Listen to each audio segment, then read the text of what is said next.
Is there any remover of difficulties save God? Say, Praise be God. He is God. All are His servants, and all abide by His bidding.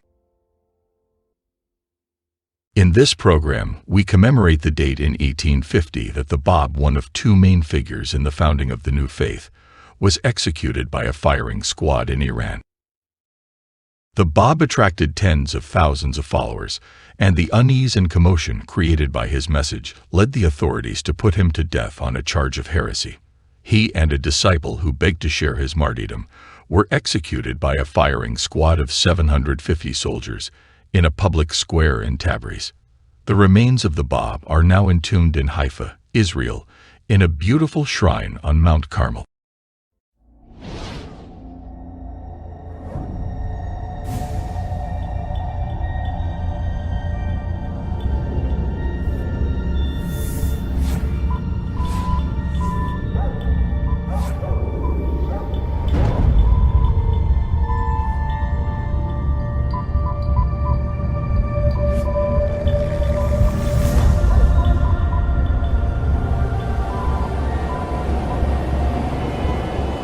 I grew up on the south side of the city.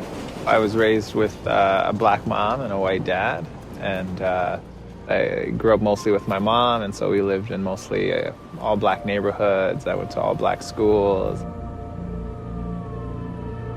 You have African Americans that are currently oppressed by this system that wasn't designed for their prosperity in the first place. How are we going to address this issue of racial prejudice and racial injustice, and how will we create a system that allows for all people to prosper spiritually and materially?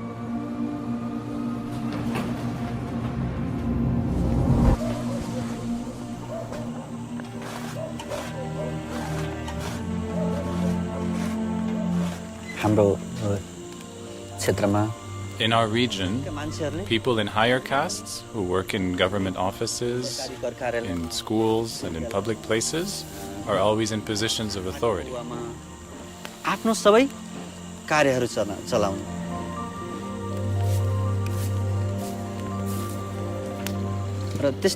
For this reason, those who are rich are becoming richer, and those who are poor just become poorer and poorer. When will this gap between the castes end?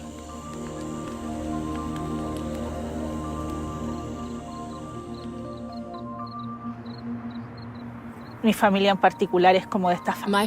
particular is one of those traditional Chilean families. Religion and community life were always very present. Como muy presente. I thought there was no room to question these types of traditions, that we were just repeating.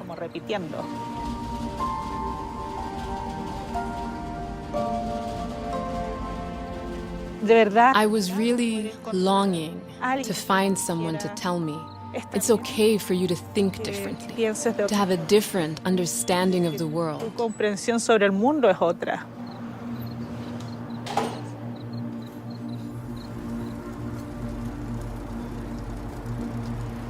When I think of my childhood, or I think of my adolescence, it was a violent society, and it was a society that was divided. And the way that was expressed was through, really through a war. Often people that you knew got killed. Because it's everywhere, it's very difficult to have a vision of life that transcends what's happening. I began to ask questions about the way we lived in this country. You know, why are we a society at war? We don't seem so different. Are we so different?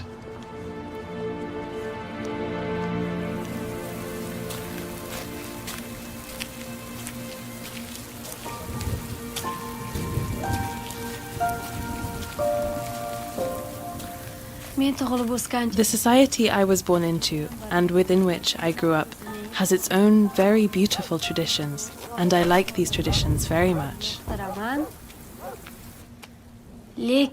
However, there is still this attitude towards girls that puts them in a lower position than boys. Erkaklarga nisbatan bo'lgan munosabatdan ko'ra pastroq hisoblanadi. Bu munosabat And this attitude becomes an obstacle for girls to pursue an education and fully develop their capacities. rivojlanishlari uchun to'siq bo'lib qoladi. Nima uchun qizlar Why don't we give the same opportunities to girls? Aren't we, women, also created by God? yaratilgan emasmi?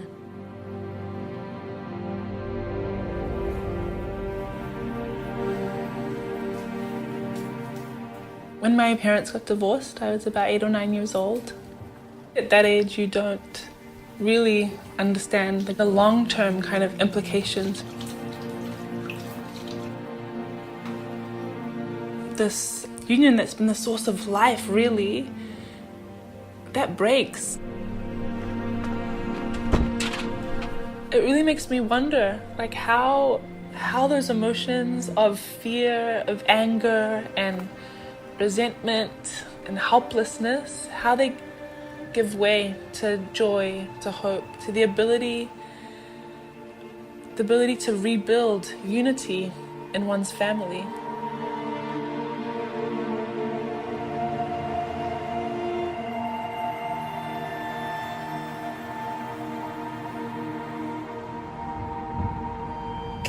I was lost, with no purpose. I was a person without any dream, a person without any identity. One of the most difficult things for a human being is to leave his country, leave his home, leave his family.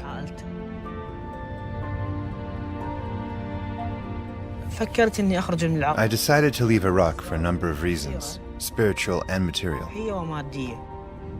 We would mainly engage in argument to prove that my opinion is better than yours, my religion is better than yours, and my race is better than yours.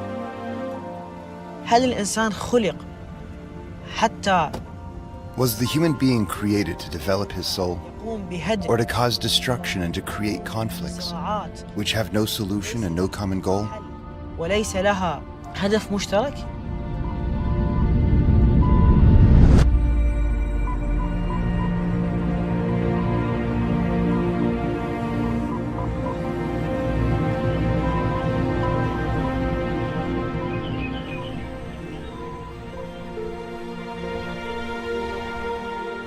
Thanks to our girls, we are usually up at this time of the day.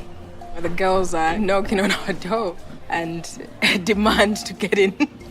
So you have no choice but to get up. Yeah. You can see some light, ushering in the dawn of a new day. I grew up in a very religious home with the notion that the religion that I was following was the right one. But, as I grew older, I began to get concerned. Does God not approve of other religions? If someone, for example, was born in another part of the world and they found themselves belonging to another religion, were they condemned? I just couldn't believe that God was like that. There had to be an explanation for the existence of different religions.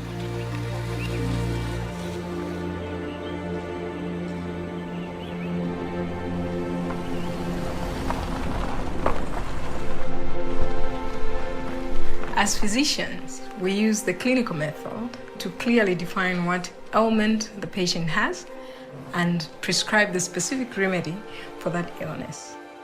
Baha'u'llah likens God to a divine physician, and that he has his finger on the pulse of humankind. And so from age to age, God has sent us these manifestations who come with this revelation that is able to solve the problems for that age.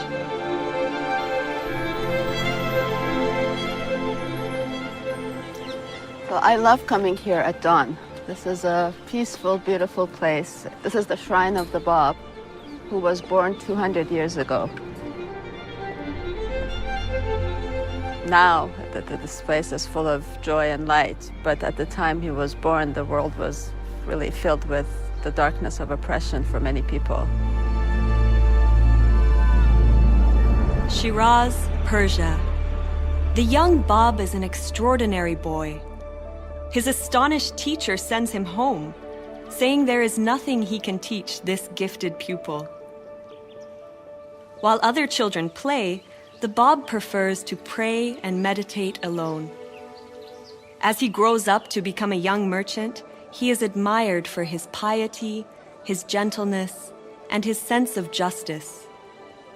The lives of people throughout Persia will, in time, come to be transformed by his presence amongst them. In the mid-19th century, there was a worldwide sense of messianic expectation. And in Iran, there was a young man named Mullah Hussein who not only felt this expectation, but was convinced that the promised one that he was searching for was already in the world, and that it was his mission to search for him and find him. A spring evening in 1844. Mullah Hussein, a young scholar and seeker after truth, is searching for the promised one. After many weeks of prayer and fasting, Mullah Hussein feels drawn, as if by a magnet, to the city of Shiraz, renowned for the sweet perfume of its roses and the melodies of its nightingales. At dusk, as he arrives wearily at the city gate, a radiant young man approaches Mullah Hussein and greets him as if he were a lifelong friend. Overwhelmed by this welcome, Mullah Hussein accepts an invitation to visit the stranger's home. During that momentous evening, a conversation takes place that will change Mullah Hussein's life and the entire course of human history. As their conversation continues into the early hours of morning, Mullah Hussein is astonished to discover that every answer he receives to his questions establishes beyond a shadow of a doubt his host's claim that he is the Bab, the promised one. Unknown to a sleeping world, the promised day of God has dawned.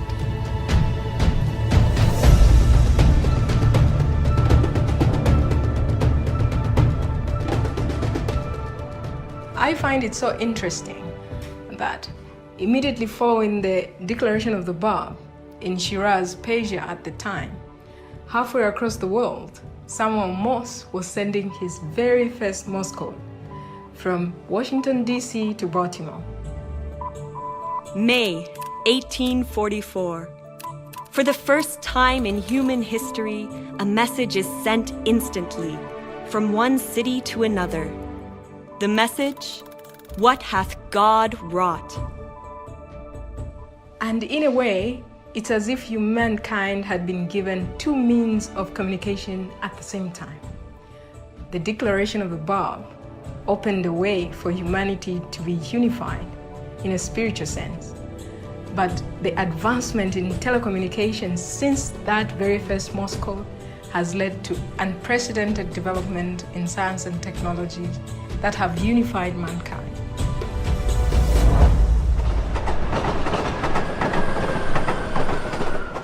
The first time I heard about the teachings was in this place, in Vienna. In the beginning, I was not interested. And I reacted in a sarcastic way, disbelieving that such a thing could exist. It's impossible that there is a new religion. So I decided to investigate for myself, and not to listen to other people, but to my heart. But every step I took was accompanied by fear. So I asked myself, could we be so lucky? Am I so lucky that God hasn't given up on us and on humanity, and sent us a new messenger, and for my lifetime?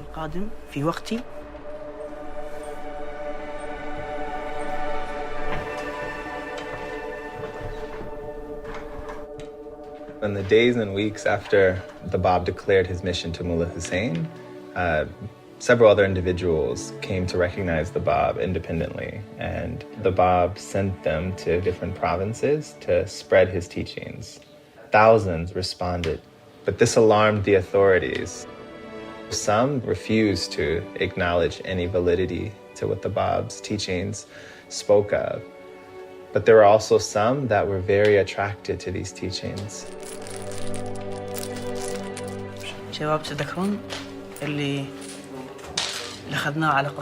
Hey, do you remember that story we read about Vahid? When the Shah heard about the Babi movement and heard that there was a person who was teaching the people in his city, in Shiraz, he decided to send someone, Vahid, who was one of the most knowledgeable people in Iran at that time in jurisprudence, science, and religion. He was an honored and respected man by the Shah and the Iranian society.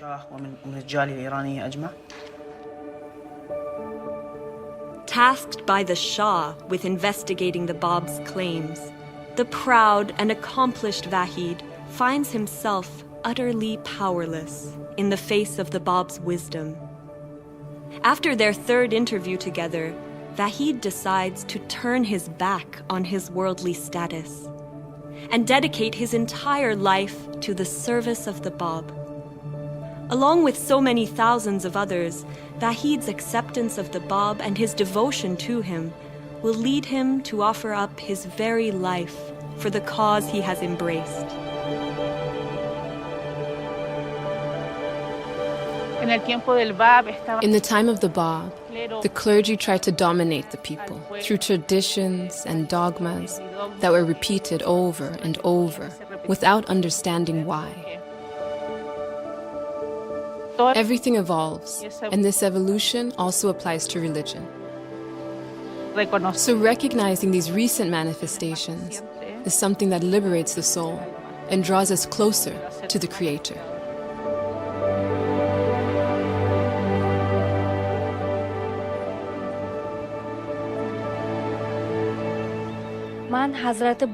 When I learned about the Bab, I also discovered the story of Tahireh, and it touched me deeply. Tahireh was educated at a time when girls were not taught to read or write. Tahireh was the first woman to accept the teachings of the Bab. She understood that his teachings were different from those of the past and marked the dawn of a new era.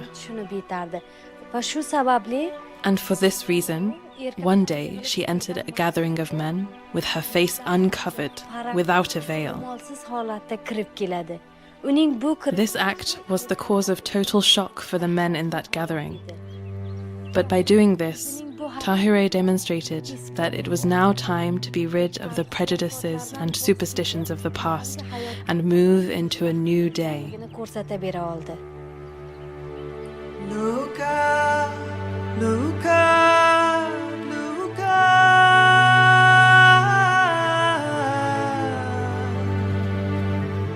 Look up, look up, a dawning day draws its first breath. The world grows light, our souls begin to glow. Thousands of followers of the Bab were arrested and killed. Tahireh herself was arrested and brutally murdered. And it is reported that before she was executed, she said, "You can kill me as soon as you like, but you can never stop the emancipation of women." Let warring waves be banished from the world. Let justice everywhere its carpets throw. May friendship ancient, hatreds reconcile. May love grow from the seed of love we sow.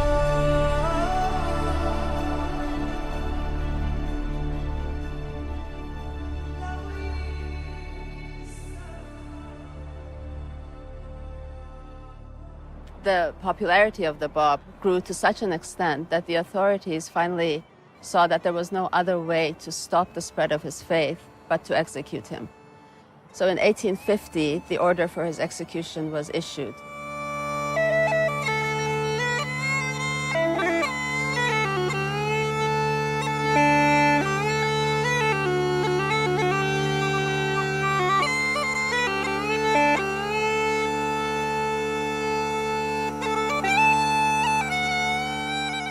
When the Bab addresses the crowd in the square in Tabriz to this army who has been tasked with this terrible kind of mission to put to death one of God's messengers. And I think it's very poignant because here the Bab is with this young devotee beside him, Anis, who wanted to give his all. The Bab then, he actually uses Anis as an example to the crowd. Had you believed in me, O wayward generation, every one of you would have followed the example of this youth, who stood in rank above most of you. The day will come when you will have recognized me. That day, I shall have ceased to be with you.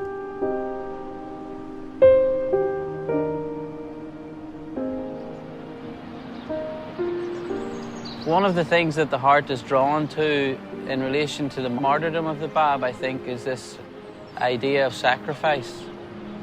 His only motivation was to carry the message of God to humanity.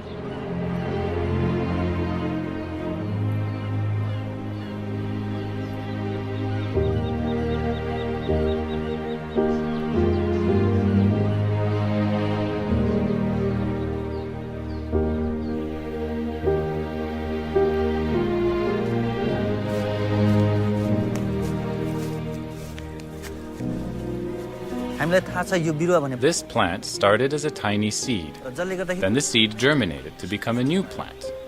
Just like the seed, if the Bab had not sacrificed himself, we would not have known Baha'u'llah. The Bab means the gate. He came to open the way to a new revelation, to bring about a new civilization.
The authorities thought that they had snuffed out the light of the Bab, but really, with his execution, a new power had been released into the world.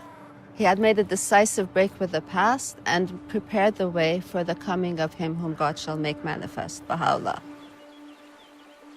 Baghdad, April 1863. Baha'u'llah, one of the few prominent supporters of the Bab to survive the massacres of the previous years, declares to his companions that he is the great divine educator heralded by the Bab. For the next 3 decades, uninterrupted divine revelation flows from Baha'u'llah's pen, inspiring people from every background to discover their noblest qualities and create a new pattern of life. For bringing these teachings to humanity, Baha'u'llah endures imprisonment, torture, and exile. But the fire lit by the Bab, now rekindled and fanned into flame by Baha'u'llah, cannot be extinguished. Baha'u'llah counsels humanity. O contending peoples and kindreds of the earth, set your faces towards unity, and let the radiance of its light shine upon you.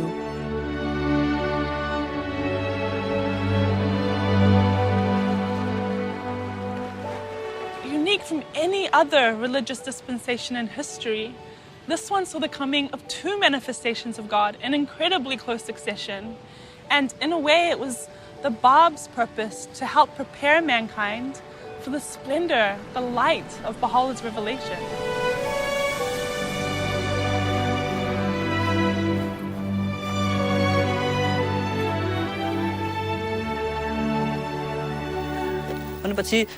We had this kind of caste-based prejudice, but after receiving the teachings of Baha'u'llah, we started to think differently. But then people harassed us. They would say, oh, they go and eat at the homes of the untouchable caste. He slept at a blacksmith's home. Many people were backbiting, making various accusations. We experienced social humiliation.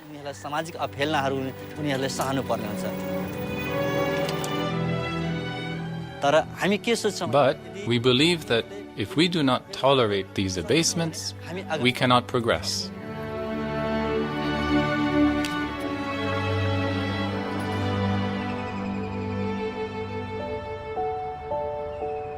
My family is related to the Bab. The Bab's uncle was my great-great-great-grandfather. But millions of people in the world have a spiritual connection to the Bab. In fact, everyone, all of humanity, has a spiritual connection to the Bab and Baha'u'llah. They came for all people to come together as one family.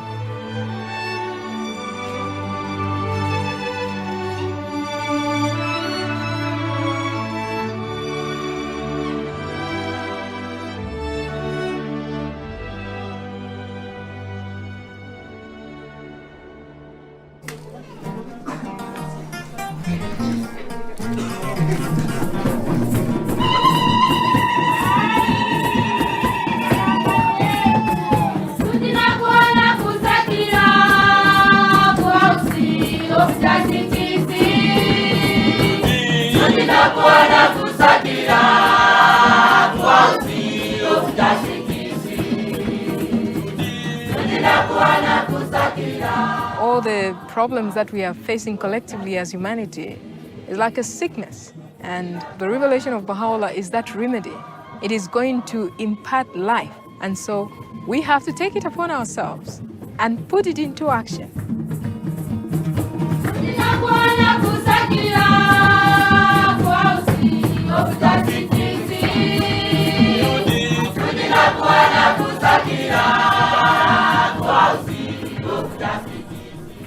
A mature tree is one that produces fruits for others to benefit.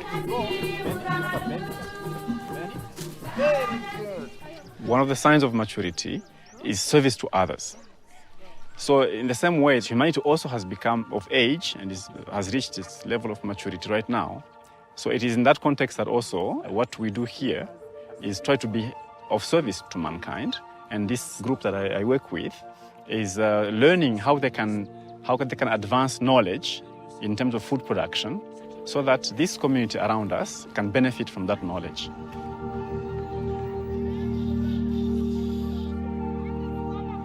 I wish to welcome you to the official opening of the Ngungu Center for Community Agriculture, which over the past 10 years has been learning how to deliver a community-based education program. Okay, so from the weeds that we've picked, what are the names of these species? You can even tell us the farmers donate their local seed, and we plant them here, and we start with the local community, so that there's no over-dependence on certified seed. So these people are seeing here, the promoters in agriculture. So for us, we believe in theory and practice. This is the day of God that I used to read about. It is going to take effort of us, just as ordinary human beings as we are, God has given us this bounty to transform the world into the paradise that we all hoped for.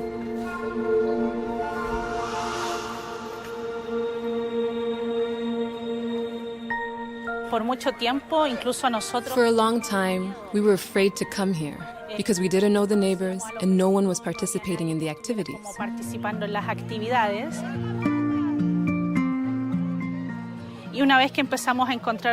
Once we began to find some youth and they started their own core activities, those around them began to participate and allow strangers to enter their neighborhood. And little by little, we started to notice the sense of safety you feel and the easy interaction that can occur with any neighbor in the neighborhood, which we couldn't do 5 years ago.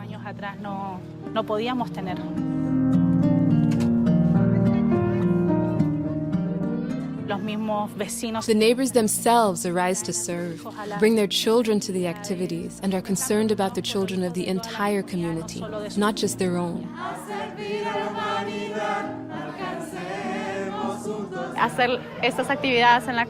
Carrying out these activities in the community is incredible because you can see how the children are changing.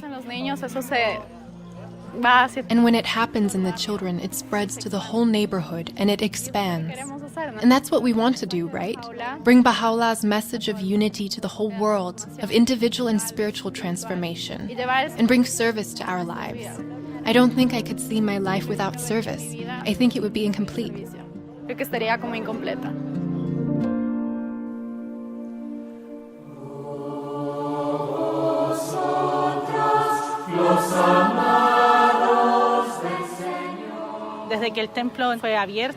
Since the temple was opened, people began to approach it in such a dramatic way.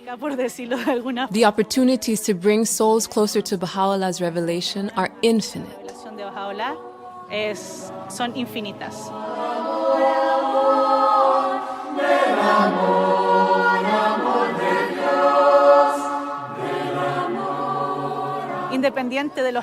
Independent of the efforts we make to bring Baha'u'llah's revelation to the population, Baha'u'llah is already connecting with every soul in Santiago, and that is something we cannot hinder.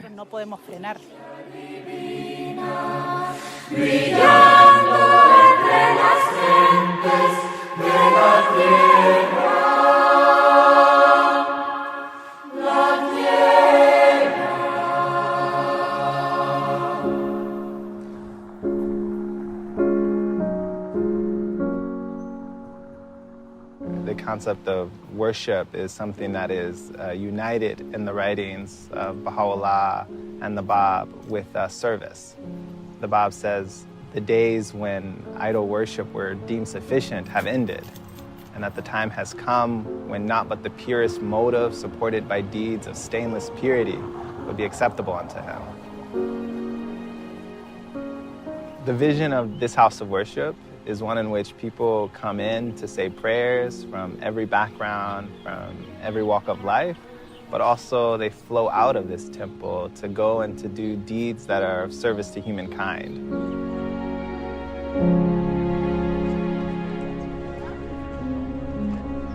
Several months ago, I actually didn't really know what the Baha'i faith was. So I went to the temple for the first time and was so moved by being there that I wanted to learn more. So I met as many people as I could. I went to devotionals, and that's how I met this community. And they told me about the work they were doing in the neighborhood, and it just, to me, was the most obvious way to work towards unity and peace, starting at the community level and really working towards making the world a better place. So I felt like I had to get involved in that.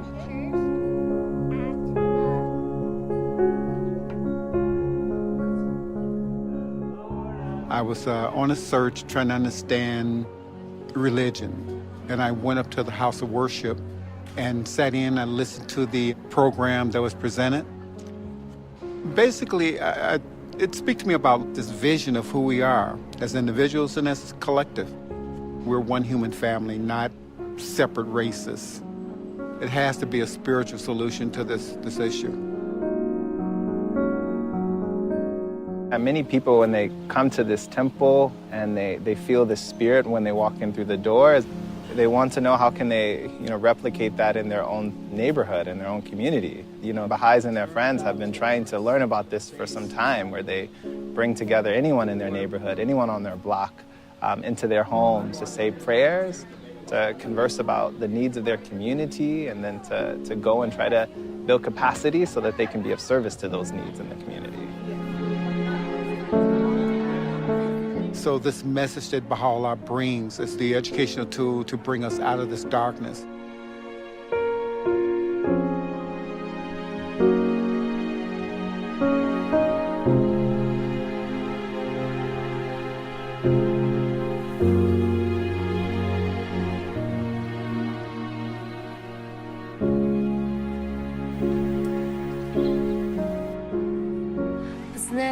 We have a tradition in our country of cooking sumalak.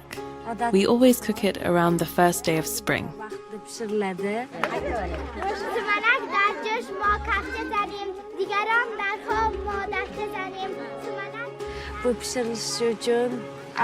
Its cooking process is quite complex and requires the participation of many people.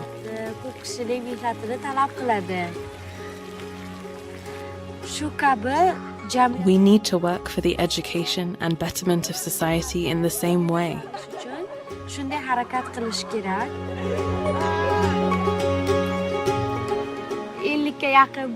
Almost 50 youth participate in the spiritual education lessons. The program has had a major impact on girls to help them recognize the importance of education in their lives.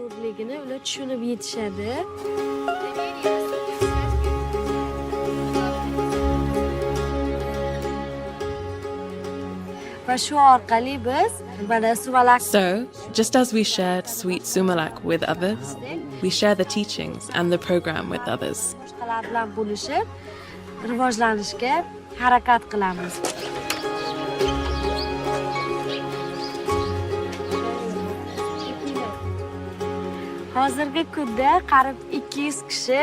We are now almost 200 people trying to contribute to the betterment of our village. These teachings are the best tool for the unity and progress of our village.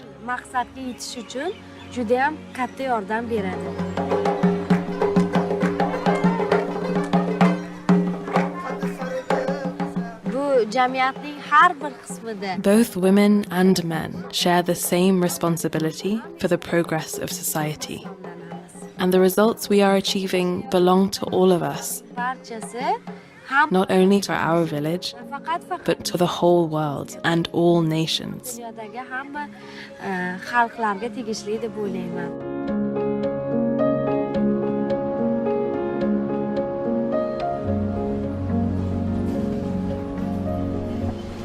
The teachings of Baha'u'llah and the Bab have a very special resonance in the context of Northern Ireland. It's a society that has been divided along religious lines from its beginning. We drove through two communities that very strongly mark their territory by the symbols in the neighbourhood and saying, this is us. You must identify with this particular allegiance. In the context of Belfast, the hub is very significant because it stands for something that tries to connect people to something that is for everyone. So do you remember we were talking about thankfulness and being thankful and what we're thankful for? Oh yeah, you do. You remember. Do you not remember we made our It's a very diverse neighbourhood, and many of the people who live here are young people, and they've seen glimpses of what it can be for people to work together.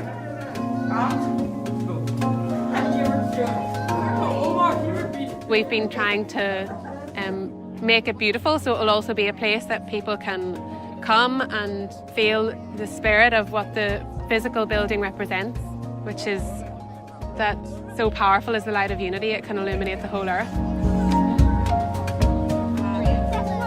In our process of inviting the friends in that local area to come to the hub, what's behind it is the oneness of humanity. That's the motivating principle. What we're trying to do is work with young people who can get a vision for a future for Northern Ireland that can be unified.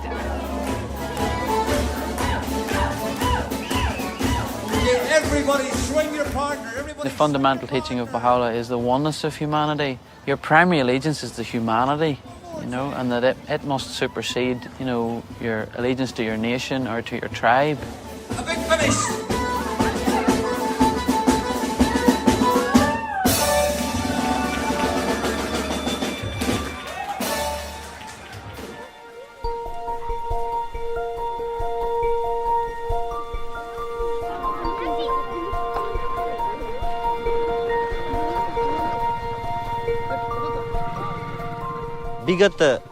For the last 3 years, we've been coming together to serve.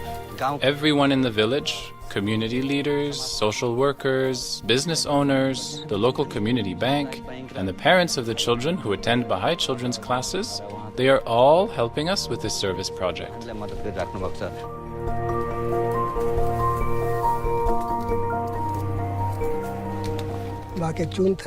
I have been serving as the village chief for the past 21 years. When the Baha'i program started, I was invited for consultations with them. Because Baha'i activities are going on in our community, it makes my job as chief of the village easier, because our village is now safe and secure. I receive suggestions, and the spiritual education in the Baha'i program is helping to develop our community even more.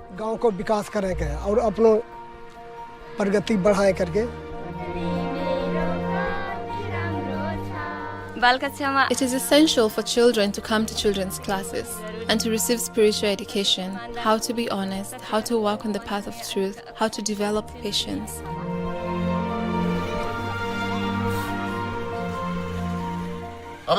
There should be no caste. The various groups should not be separate. There should be the oneness of humanity in the world. This is happening now. This is a very important development. Through the teachings and principles of Baha'u'llah, we see changes in the everyday lives of the people, in the language they use, their behavior, and their work. In their everyday life, we see Baha'u'llah's teachings being translated into action.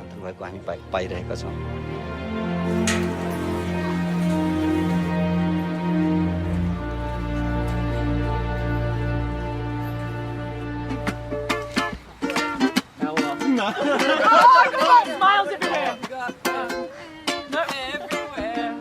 everywhere. Everywhere.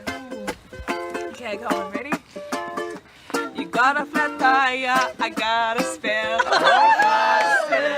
I got a spare. So, we're going to colour it straight. We can all paint one and then look at them and be like, okay, that's it, this is what we're working towards, just so we have something that we've actually done, and then it's easy to learn or think about how we're here together, working on a ngatu for our family.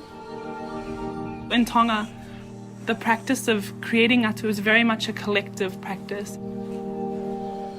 When we look at a beautiful ngatu, what we're seeing is incredible patience and love, and a group of people that were able to work for something so much greater than just themselves.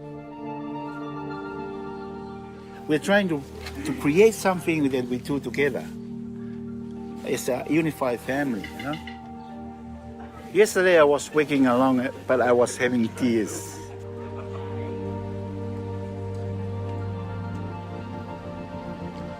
Because I know it is something that will prove the unity of a family.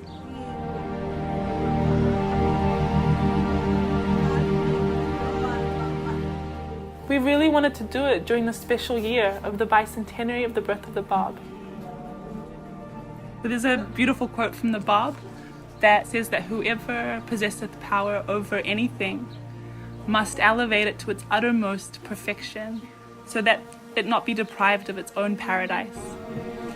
If we have control over the culture of our family, how do we elevate that also to perfection? If we have a vision of our communities that can be more beautiful and more unified, so we have a responsibility to try and work towards that. It's a beautiful way to gain perspective or a sense of purpose that's aligned with the teachings of the Bab and Baha'u'llah.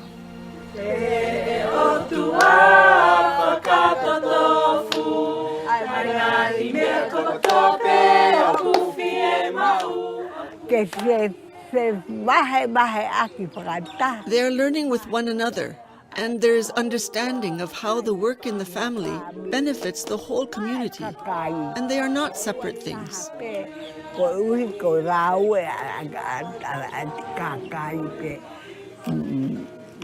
That's what Baha'u'llah has done for us. They see each other as one family, and the whole earth as one home. That they'll live together in perfect harmony. Oh, thou kind Lord, unite home.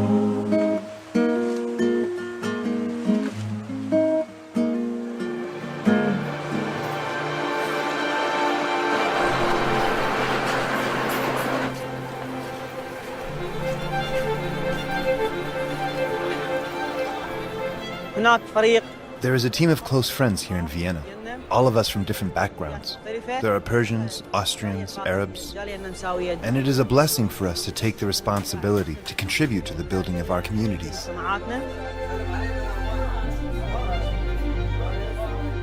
Naga and Hamoudi are both Kurdish. The rest of us are Arabs.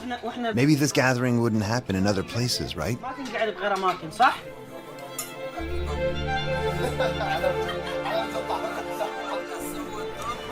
I think one of the most important things that transformed my life is finding the path of service. Language Cafe is an idea that came from the junior youth program. Considering that the junior youth from ages 11 to 15 are enrolled in school and have quickly learned the local language, they're able to serve their elders and the people who have difficulties learning the language.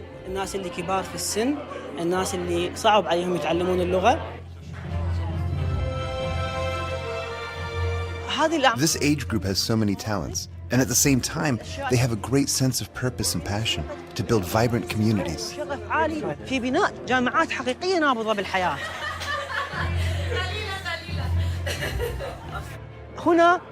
Here we see the true attraction to beauty.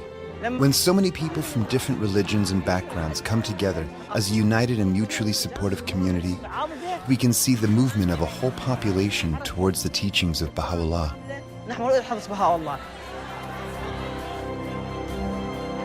The unquestionable truth is love. Love is what we share with everyone in our society. Love is the reason we exist.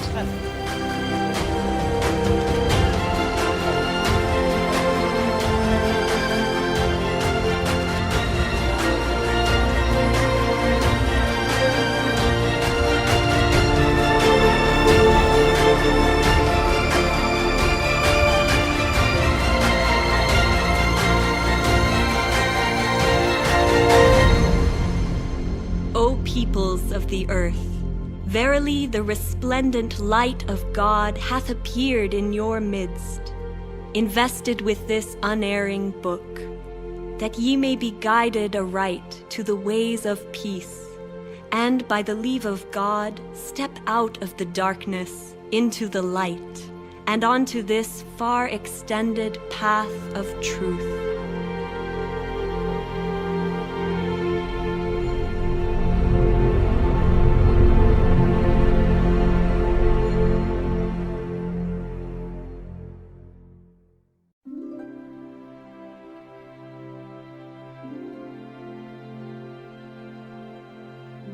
Selections from the writings of the Bab. Say, God sufficeth all things above all things, and nothing in the heavens, or in the earth, or in whatever lieth between them. But God, thy Lord, sufficeth. Verily, he is in himself the knower, the sustainer, the omnipotent. Standing on a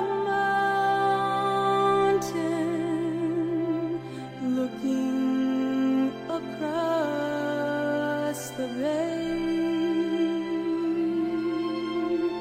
the queen of a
rejoice this day, the day of revelation.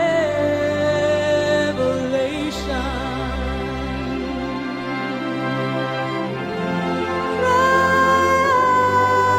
O Zion, cry to your Lord. Cry out, O Zion. Circle round in adoration. Circle round your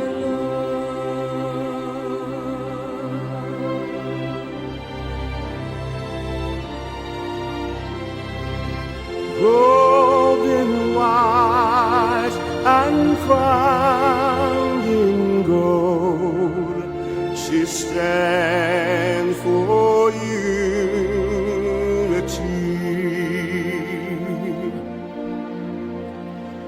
God will sail his ark from thee, as mentioned in the book of names. Cry, O Zion, cry out to your Lord. Cry out, O Zion. Circle round in adoration. circle round your Lord.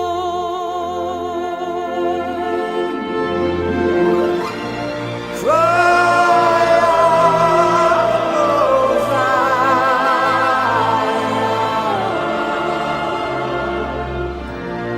Cry out to your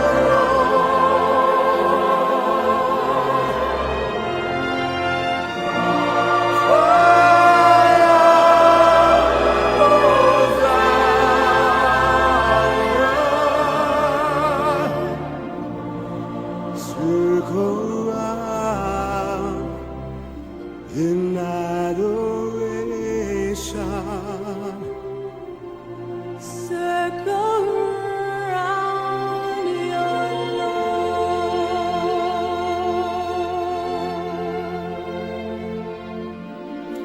Circle round in adoration. Circle round your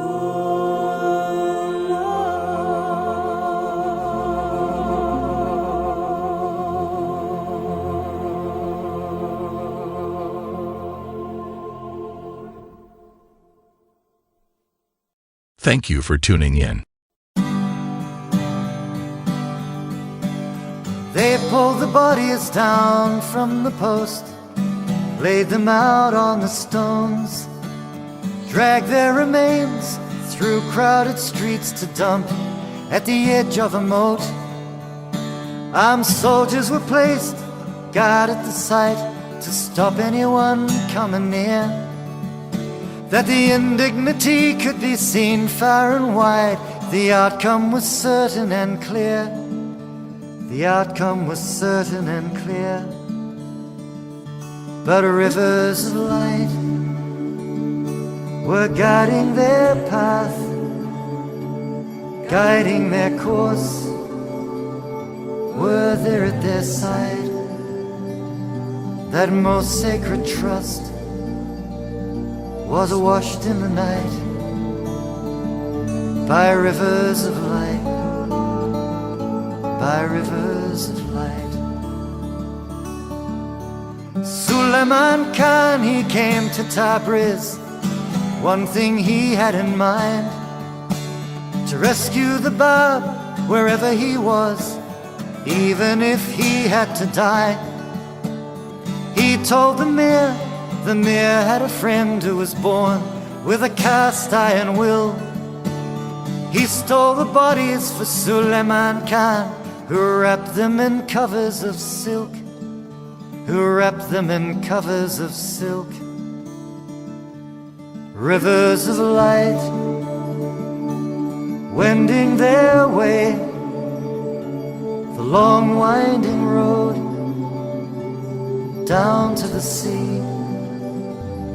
A faraway bay was ever in sight of rivers of light, of rivers of light. Baha'u'llah charted each step of their path, each move the casket would take. Kept in one place at least 18 years until he thought it unsafe. The summons they came, move it again. Friends took it out in the night. When they opened the lid to check the shroud, they found a dried flower inside. They found a dried flower inside. Suleiman Khan, did you place that flower so tenderly in that dark hour before you went out like a fire on rivers of light, on rivers of light? 30 more years that trust changed hands from mosques to the homes of the friends, till the call came, send it with care to its final destination. Via Baghdad, Damascus, Beirut, that precious trust traveled on, reaching Akkar on the 31st day of the year 1899, of the year 1899. Abdul-Baha was the one who took charge, and after 10 years replaced the bow. Tears fell like rain, silver and fine, like rivers of light, like rivers of light, rivers of light, guiding their path, guiding their course, were there at their side. If you go to Carmel, by day or by night, you'll find the shrine bathed in rivers of light.